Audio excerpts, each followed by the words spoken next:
후천계약. 스스로 노력하여 얻은 지식을 기준하여 세상을 관찰한 대로 생각하고 판단하는 주체적 의지 작용을 말합니다. 교육심리라고 해서 이제 축복과 해탈에 관련된 건데요. 변화하는 자연 환경을 관찰한 후 자연과 자아를 분리하는 인간의 의지가 갖는 창의 본능. 그럼 위에 한번 보면은 생존 본능이라고 그랬잖아요. 근데 후천계약은 창의 본능이. 그래서 이 신체만 있을 때는 동물이에요, 그냥. 자연의 일부이기 때문에 그냥 동물적인 감각에 의지하고 살죠. 그러니까 생존 본능이 최우선 되겠죠. 이 생존 본능이 최우선 되는 사람들이 돈도 잘 법니다.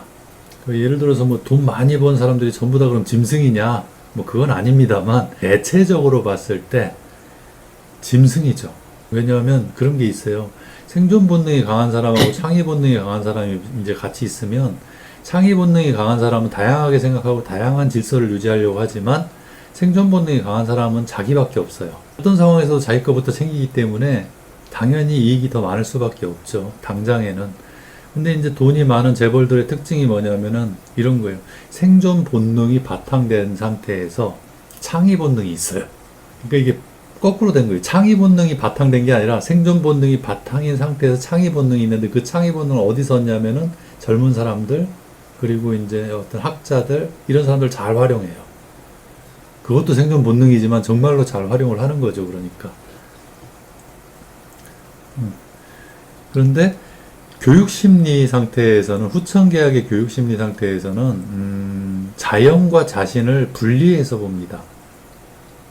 그럼 뭐부터 분리를 하냐면 자기 몸부터 분리를 합니다. 그 자기 몸 안에서도 뭐까지 분리하냐면 자기 생각까지 분리합니다. 예, 보통의 일반적인 생각으로는 우리가 머릿속에 떠오르는 생각은 다 자기라고 생각을 하잖아요. 그런데 머릿속에 떠오르는 생각은 계산기지 자기가 아니거든요. 100% 계산기입니다. 100%.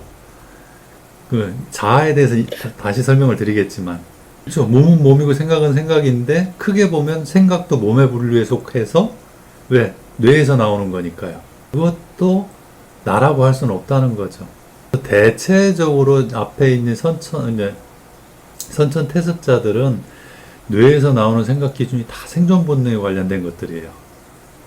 예, 그리고 이제 후천 계약에 있는 사람들은 대부분 창의 본능에서 나옵니다. 근데 이게 조금 달라요. 근데 이걸 선천 태습이나 후천 계약이나 다 합쳐서 또 뭐라고 하냐면은 생존 본능이라 그래요. 기본적으로 바탕이 다 생존하려는 의식에서 나오기 때문에요. 근데 이걸 심리적으로 나누고 보면은 선천 태습과 후천 계약으로 나뉘고, 후천 계약에서는 이것 또한 아까 말씀드린 대로 생존 본능이지만 내가 정말 사는 길, 몸이 먹고 사는 게 아닌, 그걸 어디서 얻느냐, 주관적인 의식 상태가 아니라 믿음. 믿음이라는 건 다른 말로 하면 소망이라고도 할 수 있겠죠. 예, 믿음과 이성적인 생각. 예, 그러니까 자기 머릿속에 생각을 믿는다, 안 믿는다? 그러니까 선천 태습에서는 당연히 믿어야죠.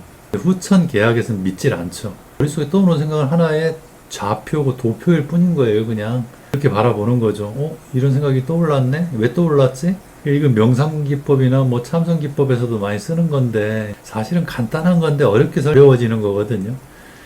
그래서 그냥 뇌에서 떠오르는 생각은 다 그냥 지켜보는 거예요, 그냥.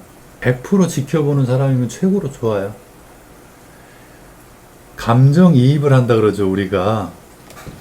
이 감정이입을, 머릿속에 떠오르는 생각을 감정이입을 하는 순간 사실이 돼요.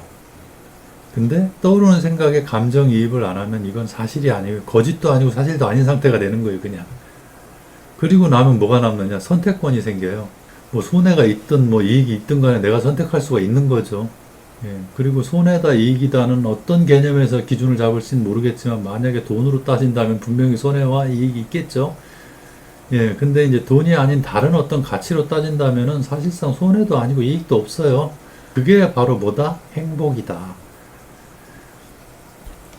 예, 사리적 습성. 교육심리 상태에서 주체성이 있을 때 합리적으로 이해된 인식, 자연히 들렸거나 주입되어진 정보가 아니라 자기 스스로 노력하여 얻은 주체가 있는 객관적 심리 상태라고 합니다. 그러니까 앞서서 말씀드렸지만 과연 사람이 객관적일 수 있는가? 그러니까 저는 주관적이라는 생각이에요. 이기적이라는 생각. 기본적으로 이기, 즉 자신의 몸을 먼저 생각한다는 뜻이거든요. 근데 이제 여기서 과연 정상적인 이기심과 비정상적인 이기심을 구분할 때 어떤 이기심이 정상이고 어떤 이기심이 비정상이냐라고 봤을 때는 이제 저는 크게 봤을 때 정상 비정상으로 보는 거죠. 뭐 다 비정상이다 정상이다 이런 뜻이 아니라 바로 지금 당장 나만 생각하는 건 비정상적인 이기심이고 이타심을 겸해서 다른 사람과 합류해서 나를 이익을 보게 하는 것은 정상적인 이기심이라고 보는 거죠. 어차피 나든 누구든 다 자기가 살기 위해서 세상을 움직이는 거기 때문에 궁극적으로 봤을 때는 넓히고 안정화된 시스템이 나를 갖는 최고의 이기심이라는 거죠. 당장에 지나가는 사람 돈 뺏고 싶다고 두들겨 패가지고 돈 뺏는 이기심은 이 후천 계약의 심리 표출은 강하면 함께하고 약하면 방법을 구한다라고 생각을 합니다. 그러니까 정상적인 이기심이죠, 이게. 후천 계약, 배워서 나 자신을 분리한 사람들이 강해지려고 할 때는 어떻게 하냐면 그런 인식을 갖는 사람들끼리 또 뭉쳐요. 더 강해지려고. 그리고 약해졌을 때는 두려움에 떠는 게 아니라 방법을 구하는 거죠. 그러니까 최소한 두뇌의 어떤 기능 시스템이 어떤 난관에 부딪혔을 때 이겨낼 수 있는 의지라든지 방법론들이 어느 정도는 있는 사람들이라는 거죠. 그래서 아버지 어머니한테 물려받은 재산이 많은 사람이 자기가 배운 게 없을 때는 이리저리 다 뜯겨서 망하지만 뭐 그런 사람도 있는 거죠가 아니라 대부분 망하더라고요 보니까 그런 형태는.